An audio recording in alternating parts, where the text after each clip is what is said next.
Hello everyone. तो काफ़ी बच्चे में से ये डाउट पूछ रहे थे कि भैया हमें ये बता दो कि फ़ॉरेन की कौन से मेडिकल कॉलेजेस अच्छे रहेंगे। क्योंकि मैं बच्चों को कहता हूँ कि अगर आप हार्ड वर्कर हैं, आपकी फ़िज़िक्स और केमिस्ट्री के कारण नीट में मार्क्स नहीं आ पाए हैं और आपको ऐसा लगता है कि ड्रॉप लेके कोई फ़ायदा नहीं है और इंडिया की प्राइवेट जो सीट्स हैं वो बहुत महंगी है, तो आपके लिए फ़ॉरेन बहुत अच्छा ऑप्शन है।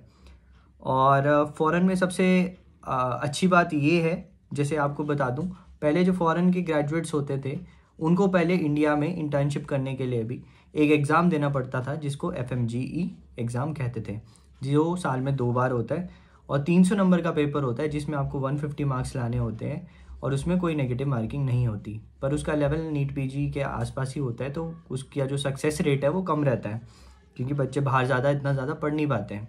तो उसकी फिर वो कोचिंग लेते हैं दिल्ली वगैरह में आके ऑनलाइन और फिर वो निकाल देते हैं। अभी उसका रिजल्ट आया, आप देख सकते हैं, डिफरेंट डिफरेंट यूनिवर्सिटी से टॉपर्स आए हैं, फिलीपीन से आए हैं, चाइना से आए हैं, है ना। और भी अलग अलग, जॉर्जिया से आए हैं, ये सारी आप लिस्ट देख रहे हैं। तो बट अब क्या है कि जो NMC की ना नई नई गाइडलाइन चेंज होती रहती है और इनको भी अभी प्रॉब्लम डाली थी NMC ने, यूक्रेन चाइना रशिया वालों को। इनकी इंटर्नशिप 2 या 3 साल कर दी थी ड्यू टू कोविड के कारण, लेकिन ये केस जीत के लास्ट में। तो अब नेक्स्ट एक ऐसा एग्ज़ाम है, जब आपने MBBS कर ली तो MBBS करने के बाद आपको इंटर्नशिप के लिए एक एग्ज़ाम होगा और उसी एग्ज़ाम से आपको नीट PG की सीट भी मिल जाएगी। तो इससे जो सबसे ज़्यादा फ़ायदा है वो फॉरेन ग्रेजुएट्स को होगा, क्योंकि अब उनको 2 एग्ज़ाम नहीं देने पड़ेंगे कि इंटर्नशिप के लिए अलग एग्ज़ाम और अपनी PG सीट के लिए अलग एग्ज़ाम। अब उनको नेक्स्ट 1 देना है और उसके बाद नेक्स्ट 2 देना है। जो नेक्स्ट 2 है वो प्रैक्टिकल पर्पजेस पे होगा, वो आपकी इंटर्नशिप के बाद होगा, ठीक है। लेकिन जो नेक्स्ट 1 है उसके लिए सबसे बेटर ऑप्शन है कि आप बाहर जा सकते हैं। अब मैं आपको लिस्ट वाइज बताऊंगा कि कौन से मेडिकल कॉलेजेस अच्छे हैं बाहर जाने के और उनकी कॉस्ट आसपास कितनी रहती है जो आप अफोर्ड कर सकते हैं, ठीक है। सबसे पहले जो बेस्ट है वो है नेपाल। नेपाल जो है इंडिया के बॉर्डर के बिल्कुल साथ है। नेपाल में डिफरेंट मेडिकल कॉलेजेस हैं, कभी टाइम लगेगा तो मैं सेपरेट बना दूंगा हर कंट्री के मेडिकल कॉलेजेस पे। बट जो नेपाल है that is best. But Nepal का एक थोड़ा सा नुकसान है कि इसकी फ़ीस थोड़ी हायर साइड पे है, 60-70 लाख टोटल पड़ जाती है। बट इंडिया में तो आपको 1 करोड़ टच हो जाती है मैनेजमेंट कोटा में। तो नेपाल में अगर आप 60-70 लाख आप अफोर्ड कर सकते हैं तो आप जा सकते हैं। उनकी जो एजुकेशन है वो बेस्ट है, जो उनकी क्लिनिकल केसेस हैं वो बेस्ट है और जो भी उनकी जो स्किल्स वगैरह है वो बराबर ही होती है। और सबसे बड़ी बात, वहाँ पे नीट के लिए शायद स्कॉलरशिप भी लग जाती है आपके नीट के मार्क्स के बेसिस पे। लेकिन जो सीट्स हैं वो थोड़ी रिजर्व्ड रहती हैं, तो अगर आपने जाना है तो फटाफट उसमें आप अप्लाई कर दें, ठीक है। उसके बाद जो सेकंड नंबर पे हम बात करेंगे वो है बांग्लादेश, इंडिया के बॉर्डर के साथ है। बांग्लादेश भी बहुत अच्छा मेडिकल कॉलेजेस है, वहाँ पे मेरे कुछ जानने वाले भी हैं, वो उनका रिव्यू है, बहुत अच्छा मेडिकल कॉलेजेस है। उसमें भी लिमिटेड सीट्स हैं, तो अगर आपने अप्लाई करना है जल्दी अप्लाई कर दें। वहाँ पे 60-70 लाख ना जाके 50 लाख के अंडर काम हो जाता है, 40-50 में हो जाता है। 41 मैंने सुना था किसी से, 41 पे पूरा हो जाता है। बट वहाँ पे 2 ईयर्स की एक साथ फीस लेते हैं, तो वो थोड़ा आप देख लेना। और वहाँ बांग्लादेश में ऐसा है कि आप मैक्सिमम एक ड्रॉप ही कर सकते हैं। मान लो आपने 3-4 ड्रॉप किए हैं तो बांग्लादेश वाले शायद एक्सेप्ट नहीं करते हैं, वो आप हर जो बांग्लादेश के मेडिकल कॉलेजेस है उसमें जाके सर्च कर सकते हैं, ठीक है। और 45 लाख में बांग्लादेश का हो जाता है और 60-70 लाख में नेपाल का हो जाता है। वो पूरा मैं आपको कोर्स की फ़ीस बताता हूँ।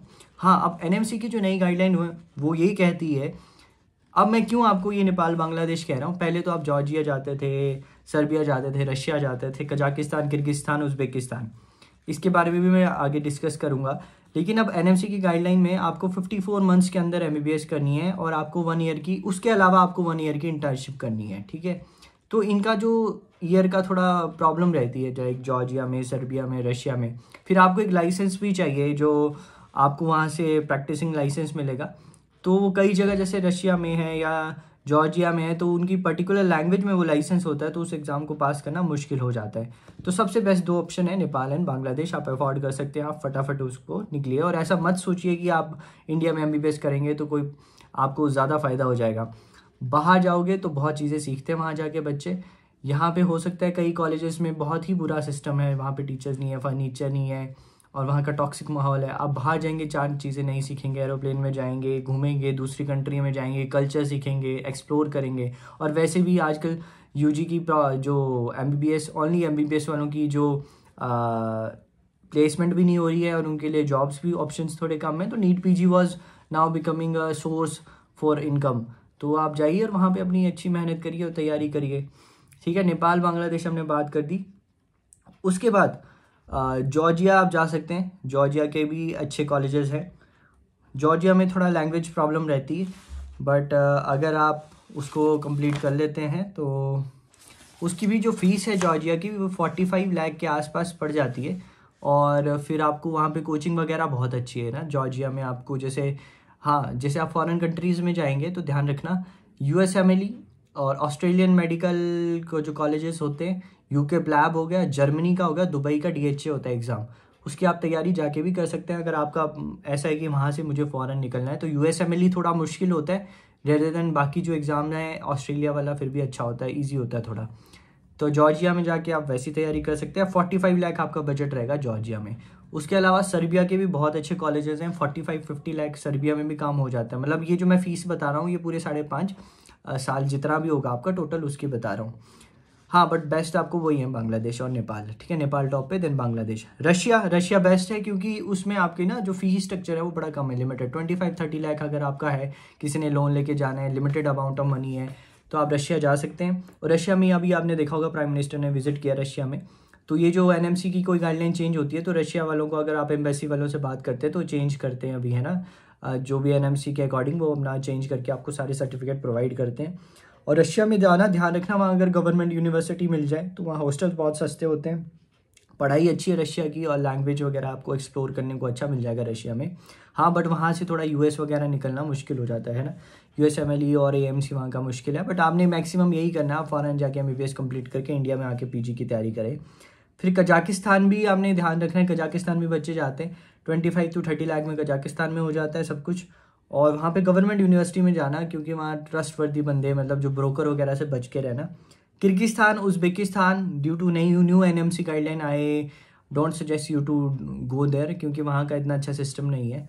वहाँ की एक जो कंट्रीज़ हैं बहुत गरीब हैं और फिर यहाँ पे ये अफोर्ड भी नहीं कर पाती है आपको अच्छे से। ठीक है, तो बस दोस्तों ये ध्यान रखिए, और जिसको अगर जाना है फ़ौरन वो जा सकता है, क्योंकि अगर आपको ऑप्शन मिला है जाने का तो आप जाइए। अब फिजिक्स केमिस्ट्री तो ऐसा कोई रोल है भी नहीं एमबीबीएस में, तो ऐसा मत सोचना कि अगर आपके नीट के मार्क्स कम है तो आप एमबीबीएस में अच्छा नहीं कर सकते।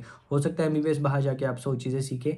आप जो पीजी की कोचिंग है वो स्टार्ट कर दीजिए और अच्छे से मेहनत करिए, और इंडिया के अच्छे मेडिकल कॉलेजेस ले लिए, फिर कौन पूछेगा आपको एमबीबीएस, है ना। आपको काम आता है, आपकी पीजी अच्छी है और आप अच्छा काम करते हैं, तो नोबडी आस्क आपकी एमबीबीएस कहाँ से थी। ओके, ठीक है, थैंक यू फ्रेंड्स।